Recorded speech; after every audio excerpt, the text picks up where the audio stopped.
안녕하십니까. 신의 한수의 신의식입니다. 대한민국에 재앙이 내렸습니다. 미세먼지 대재앙입니다. 이거는 재앙 수준입니다. 정말 아침에 일어났는데요, 목이 탁탁 막히고 지금도 계속 가래가 끓고 있습니다. 방송을 해야 되는데 신의 한수 애국방송으로서 이 목으로서 여러분들의 말로 대한민국을 지키고 있는데 이거 큰일 났습니다. 오늘 어떻게 방송해야 될지 모르겠습니다. 자, 오늘은요, 국가 대재앙 미세먼지와 관련해서 전옥현 전 국정원 제1차장님 모셨습니다. 안녕하십니까. 이게 너무 힘든데요. 예, 정말 저도 요즘 방송하기가 굉장히 힘들어요. 더군다나 오늘 아침에 아침에 조찬 특강이 있어서 시내 갔다 왔거든요. 근데 아침 한 6시경에 제가 운전을 갔는데도 이 서울 시내 공기 수준도 정말 나쁘다는 것을 그냥 저절로 느낄 수 있을 정도로 현재 심각하다. 이런 느낌이 들어요. 일단 미세먼지가 폐병, 또 암, 그리고 노인분들에게는 치매 이런 걸 유발할 수 있대. 이게 혈관으로 들어간답니다. 폐로 가기도 하지만 혈관으로 간다고 해요. 그래서 아침에 일어났는데 이거 뭐 몸이 개운하지가 않고 더 무겁고 말이죠. 이거 큰일 났습니다. 예, 저는 사실은 이 미세먼지가 우리 국민 건강에 얼마나 영향을 주는지 살아봤어요. 우리 지금보다는 근데 지금 좋아졌어요. 어디냐? 전 세계적으로 20, 30년 전만 해도 제일 공기 나쁜 데가요, 베이징이 아니고 20, 30년 전 멕시코 시티였어요. 멕시코 시티. 거기는 또 해발이 2,500m. 공기도 희박하고. 공기 자체가 없는 데다가 매연이 꽉 차가지고 그냥 제가 그 당시 딱 88년도에 멕시코를 가보니까 이거는 우리 군대에서 이 이 화학 실험 하잖아요. 실험실 들어가는 기분이었어요. 도저히. 그런데 그 정도 심각한 오염 때문에 그 공기 질이 나빠서 지금 말씀하셨잖아요. 그런 여러 가지 병. 그런 병 플러스 임산부들의 아기를 갖잖아요. 아기가 지진아가 태어날 위험성이 많다. 이 정도까지 경고가 굉장히 셌었어요. 그런데 지금 어떻게 바뀐 줄 아십니까? 며칠 전에 우리 대한민국 언론을 보니까 서울보다 100배 낫다. 멕시코 시티가. 그렇게 바뀌었어요. 그런데 지금 그 당시 서울은 깨끗했습니다. 정반대로 멕시코 시티 위치 지금 가 있어요. 어느 정도냐? OECD 국가 기준으로 여러 가지 많이 비교해 보잖아요. OECD 국가 중에서 지금 서울이 아니라 대한민국에 이 미세먼지 농도 나쁜 것이 세계 2위예요. 1위가 어디냐? 칠레. 2위가 대한민국이에요. 이게 얼마나 불행합니까? 지금도 뭐 계속 그 정도로 굉장히 심각하고, 그 다음에는 이제 치매, 그 다음에 뭐 심근경색 이런 위험성도 있지만은요, 치매나 심근경색은 뭐 솔직히 아직까지는 남의 일로 보이잖아요. 근데 이게 실감나게 해서 우리 건강에 제일 나쁘다는 게 뭡니까? 담배, 술, 흔히 얘기하잖아요. 담배, 술, 스트레스 뭐 이런 얘기 하는데, 예를 들어서 이 미세먼지가 그거보다 더 나빠요. 그러니까 수명에 어느 정도 영향을 주냐면, 제가 오늘 방송하려고 좀 자료 좀 조사하고 나왔는데, 이 미세먼지는 1년 8개월의 수명을 단축시켜요. 1년 8개월. 지금 몇 달 몇 시간을 수명 연장으로 산소 호흡기 끼고 많은 그런 노력을 하잖아요, 막판에. 그런데 무려 1년 8개월 정도의 수명을 단축시킨다. 그러면은 아까 말씀드린 대로 제일 나쁘다는 게 담배 아니에요? 담배는 1년 6개월, 2달 짧아요. 그러니까 담배보다 더 나쁜 거예요, 지금. 정말. 그리고 술은 1년 1개월. 에이지가 4개월. 그러니까 이게 미세먼지만큼 건강을 가장 나쁘게 하는 요인이 없는 거예요. 그 정도로 지금 심각하다, 상황이. 너무너무 심각합니다. 지금 상황이 너무 심각해서 말이죠. 공기의 질이 나쁠 뿐만 아니라 막 외곽에서 다닐 수도 없고, 학생들은 감기, 몸살. 얼마 전에 제 아들이 군대 갔는데 그 군인들도 지금 이 미세먼지 때문에 훈련을 제대로 하지 못하고 있다고 합니다. 그러니까 그게 국가 안보까지 영향을 주는 거예요. 그래서 현 정부가 들어서기 전에 뭐라고 캠페인했냐면은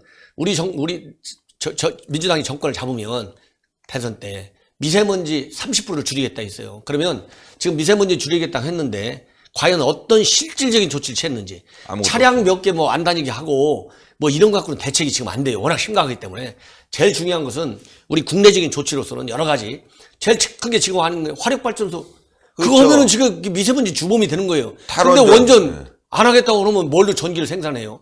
화력을 뜰 수밖에 없잖아요. 태양광 이거 갖고는 어림도 없어요. 그래, 이게 에너지 정책 자체가 잘못된 것도 미세먼지 30% 저감은 관두고 30%가 더 늘어날 우려가 있다. 그리고 대외적인 외교 조치를 해야 돼요. 어디하고? 중국하고. 지금 어제 그제 지금 연속 5일간 지속적으로 나쁜 것도 이번에 처음이라잖아요. 이렇게 지속적으로 나쁜 게 중국에서 넘어오는 그 환경 오염 때문에 그런데 그게 서해 쪽으로 건너오는 데가 있고 이번에는 또 바람 때문에 백두대간을 넘어갔고 동해 쪽으로 넘어갔대요. 그러니까 뭐 제주도 어디 할 것 없이 지금 대한민국 전국이 어느 누구도 숨을 제대로 못 쉴 정도로 지금 심각한 상황인 거예요. 그러니까 미세먼지 대책을 하려면 내부적인 국내 조치 플러스 중국하고 외교관계를 차는데 지금 중국과 외교관계가 지금 거의 외교 중국하고 하는지 안 하는지도 모르겠어요. 아니 그러니까요. 장하성이 보냈지 않습니까? 전문가도 아닌데. 아예 오히려 이럴 때는 환경단체 대표를 보내는 게 낫지. 그렇지 않습니까? 정말 미세먼지 그런 거 이거 하지 말라고. 중국의 협조, 예. 중국과의 공조 없이는 우리 대한민국 미세 이 먼지 대책을 강구하기 어렵다. 절루발이밖에 안 된다. 그래서 빨리 중국과 외교관계 이거 통해서 공동으로 좀 조사 좀 하고 공동 조사한 결과를 바탕으로 해서 공동으로 돈이 들어가든지 행정 조치가 필요하든지 강력하게 지금 이거 해야 된다. 시급하다. 이런 얘기를 드리고 싶어요. 예, 큰일 났습니다. 뭐 정부는 지금 대책이라고 하는 게 뭐 학교에다 공기종화기 설치해 주겠다 이렇게 얘기하고 그거 갖고 안 있는데 돼요. 어림도 없어요. 공기종화기 갖고는 어림도 없죠. 뭐 예. 장난하는 것도 아니고. 아니 자기 취임하면 30% 절감한다고 하지 않았습니까? 미세먼지 30% 절감은커녕 500% 늘어났어요 지금. 이거 뭐 정말 어떻게 해야 될지 뭐 이 정부 왜 뽑았는지 모르겠어요. 도대체 친중 정권, 이 친중 정권. 아 목이 막 답답하니까 막 욕까지 나오려고 그래. 그래서 빨리 중국하고 이 미세먼지 대책은 예. 심각한 거예요. 심각합니다. 지금 국제사회가 북한 핵무제가 위험하다는 게 아니라요. 위험한데 어떻게 위험하냐. 시급하게 위험하다고 하잖아요. 그런 것처럼 미세먼지도 핵 문제보다 더 위험해요. 매일매일 우리 건강을 해치잖아요. 자, 이렇게 심각합니다. 미세먼지가 많은 날, 어제 오늘 최악인데, 예, 황교안 대표가 봉화마을을 방문했습니다. 여기서 또 여러 가지 이야기들이 나왔다면서요? 예. 우선 이제 황교안 우리 현 자유한국당 대표가 어제 이제 봉화마을을 갔는데 저는 기본적으로 그건 잘한 것이다 이렇게 얘기하고 싶고요. 그리고 어느 정당이 됐든 간에 보수당 정부 당 대표든 또 진보당 당 대표든 간에 일단 필요한 계기가 딱 되면 정치적인 색깔을 떠나서 대한민국의 대통령을 지낸 분들의 참배, 이거는 반드시 필수 코스로 저는 정해져야 된다. 왜?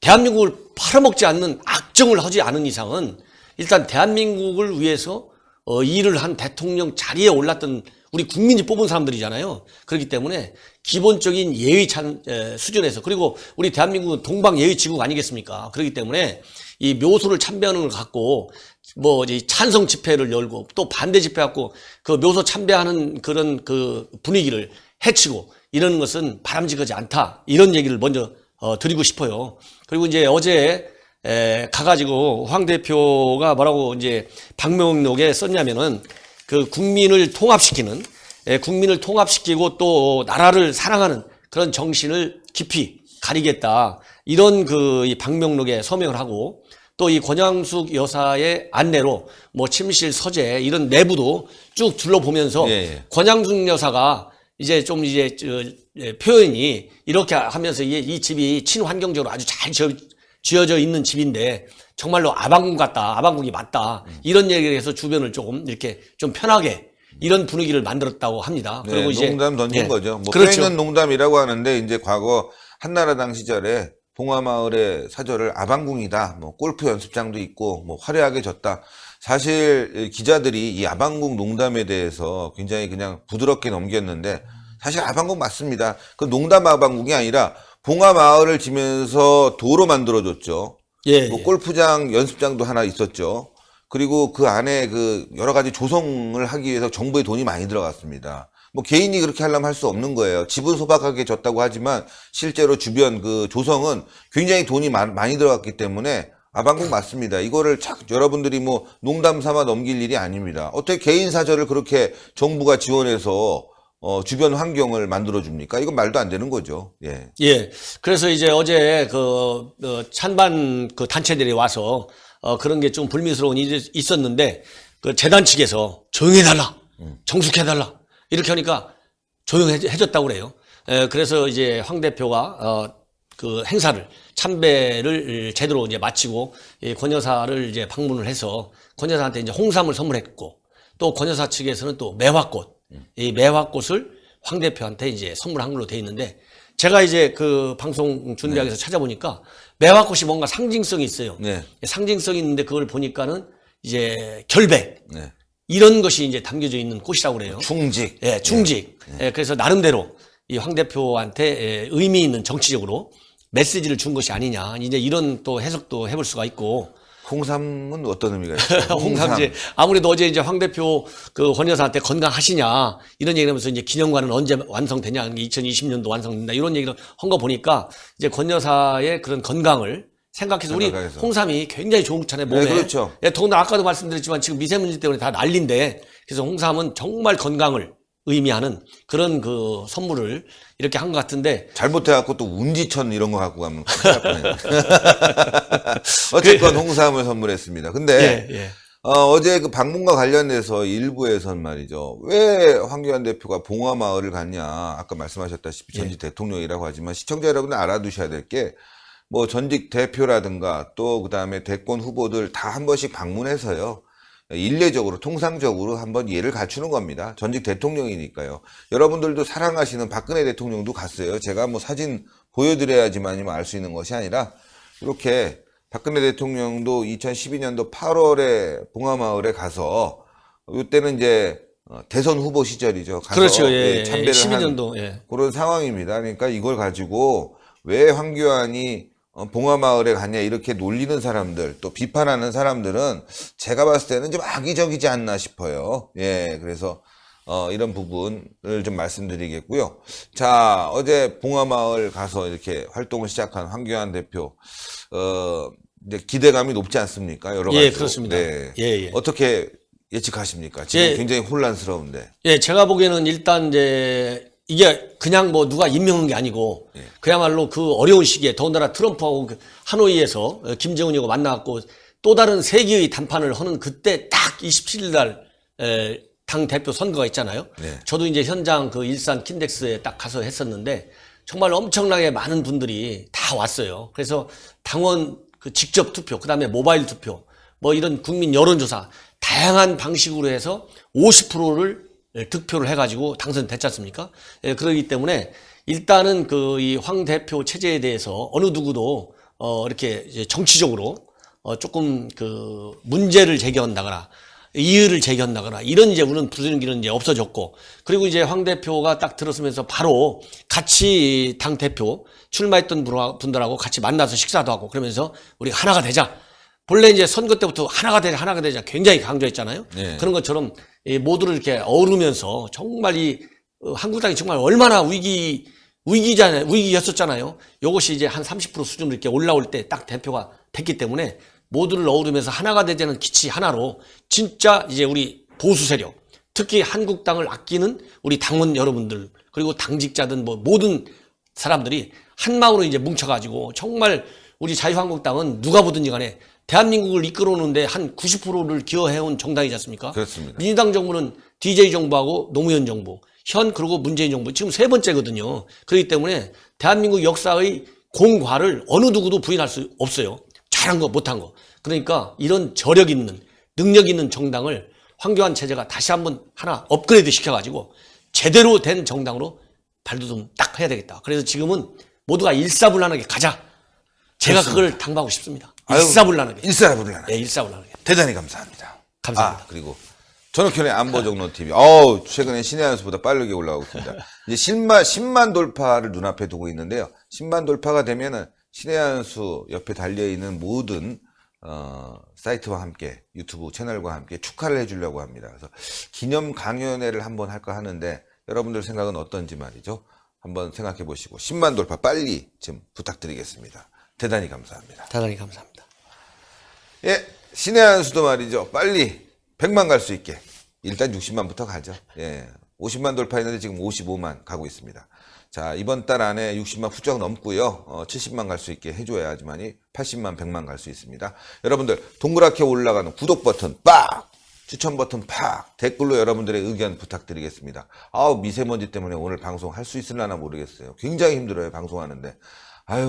문재인 때문이야. 그쵸? 여러분들, 자, 동그랗게 올라가는 구독 버튼 다시 한번 콱콱 구독 안 하신 분들 눌러주세요. 대단히 감사합니다.